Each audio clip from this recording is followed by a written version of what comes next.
malam mata da miji ne suka gano genotype ɗinsu duka AS ne bayan sun haifi first born ɗinsu ɗan farko kenan, wanda cikin ikon Allah ya zama shi ma AS. Doctors suka ba mu options guda biyu in muna son ƙarin lafiyayyun yara kamar haka. Na farko mu yi IVF, sai a yi screening ɗin genotype ɗin embryos kafin a zaɓi AA ko AS a yi transfer a womb a cikin mahaifa kenan. Ko kuma na biyu a bari sai an samu ciki in ya kai 11 weeks ana iya screening sample ɗin placenta a gano genotype ɗin. In AS ne sai a yi terminating cikin. Mun zaɓi IVF option ɗin, muka nemo loan muka gwada har wajen naira miliyan 3. IVF ɗin ya yi failing bai yi ba kenan. Muka ƙara komawa mu biyu second time, kawai ba tsammani muna cikin shirin IVF ɗin kawai na samu ciki na tarali. Na yi screening cikin, na yi ta addu'a har Allah ya bani second namiji, wanda a lokacin don saboda jin daɗin tafsiri ɗin malam na sa mishi nickname Sheikh Fantami. Babbar magana. To wa ya gaya miki ni din Sheikh ne? Har ma ka taba jin na ce ni shehi ne? Ai ni din ma ba shehi ba ne, ni ma ɗan ƙaramin albajiri ne. Abinda Bahaushe ke cewa wai bara uwan nuhu. Babu abun ko? Sai dai muna tare da aramomi masu abun suna ɗan gutsura mana kaɗan-kaɗan. Bara uwan nuhu ne abun. To Allah yi wa ɗan albarka, Allah ta'ala ya sa ya zama wani fadilatu sheikh babba insha Allah, ba irin mu yan ƙananan almajirai ba. Cikin ikon Allah ya karbi addu'ar mu, shi ma AS ne. Shin za mu iya gwada options din screening cikin a 11 weeks a kuma cire cikin in SS ne ba tare da mun zama masu laifi ba? To a cikin fatawa ta lajinatul da'ima lil buhuthil ilmiya mujalladi na 21 namba na 450 sun amsa tambaya irin wannan akan genotype cewa SS kariya ne, a SS sikila ne, AS kariya ne, AA kuma shine normal.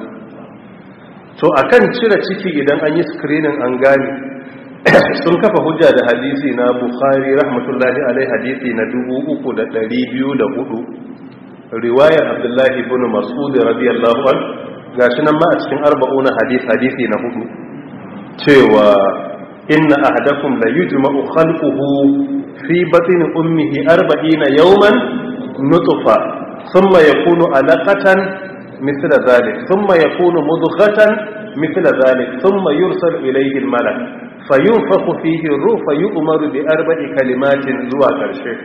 A wannan hadisi suka ce zangon halittar ɗan adam bisa ga nassin hadisi matakai 4 ne. Zangon farko shine ruwan halittar namiji da mace da aka hada. Mun fahimci ruwan halittar ko? Daga wannan idan ya kai kwana nawa 40 sai kuma a mai da shi mai gudan jini, daga gudan jini sai koma mai a kwana 40 sai zama mai gudan tsoka, daga nan tsokar sai a sa kashi a hura rai a ciki. Sai suka ce a ka'ida a musulunci ana iya cire ciki amma sai an cika wasu sharuɗa kamar haka. Na farko sharaɗin ya zama ba don tsoron talauci ba ne, wannan an kore shi kai tsaye, ba wai don tsoron talauci ba ne. Na biyu ya zama bincike ne na likita amintacce adali mai amana da ya bayyana rashin cire cikin zai iya halakar da mahaifiya ko ya cutar da ita, ko kuma abin da za a haifa din zai zama abu ne da ake tsammanin ba zai iya rayuwa a ciki ba. Sai suka ce to genotype idan ya zama SS ne yana causing, yana damaging organs, akwai gaban mutum da ke iya kashewa gaba daya. Na biyu na iya sa stroke mutum gaba ɗaya, kuma yana iya kawo sanadin ajalin mutum idan ya dace da hukuncin Allah. Sai suka ce to issue na SS ga waɗanda suke da shi ko da suna bayan ƙasa ba su cika rayuwa a matsayin mutane kamar saura ba, suna samun nakasu mai muni. Dogaro da wannan suka ce idan a gaba na farko aka tabbatar haka ne, in ciki bai wuce kwana 40 ba to a lokacin yana ruwan halitta ne na namiji da mace, ya fi kowane zango sauki na a cire shi. Idan ya kai gudan jini to an riga an fara process da stages na halittansa, to kin a cire shi yana karuwa, in ya kai tsoka yana karuwa, in ya kai 120 days ya fi hatsari. So a nan 11 weeks, in muka yi 11 weeks zai zama ya bamu nawa, zai ba mu kwana 77. kun ga malam fa digirinsa a lissafi ne take fada. So 77 days kaga zai baka wata biyu da kaman kwana nawa, kwana 17. So ala ayi halin ya shiga wani zango, yana zango na biyu, yana gudan jini bai je tsoka ba. Ya fita zangon farko da ya fi kowanne sauki, ya je zango na biyu amma bai je zango na uku da ya fi kowanne hatsari ba.